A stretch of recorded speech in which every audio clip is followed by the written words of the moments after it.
One night preparing for a camping party I would throw as a teenager. It was pre-twilight, so like 7 or 8 p.m. during the summer. I had sent my 2 friends to collect buds and booze for said party while I tended the fire and collected wood. It's a nice secluded spot up a massive hill but a 3/4 mile hike on foot. A place I'm normally most comfortable and know pretty well growing up. I know of bears/coyotes and once saw a mountain lion on our property. But what I heard when my friends left shortly after didn't sound like any of those things. It started after 15 minutes when my friends left. First the rustling in the leaves and branches out in the edge of the woods but far enough in away from the fire. It got closer and I could tell it was pretty big. We have horses and that do graze up on that campsite and I know how they sound trudging through.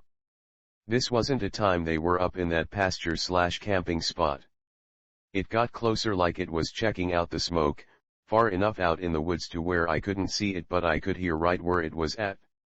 Then the hoot type sound came right from where I could tell it was at. Like it hooted at me, loud and low. I put my back to fire, chilled to the bone.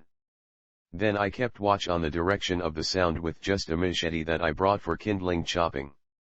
Cursing myself for not bringing a rifle for protection. It felt like hours of the hooting sounds and the pacing of it back and forth scaring me. I'm not one to be afraid out in the dark on that campsite normally, but I just wanted my friends to return at this point. It was in reality just 1 hour and I saw lights from my friend's truck crest the hill and I sprinted towards them as I heard the leaves rustle in the woods again. But I guess it took off. Forevermore scaring me of being on my own property without a gun at all times. Because that wasn't anything I normally would hear and the only way I know how to describe it was big and curious and hooted extremely low, nothing like a barred owl or coyote.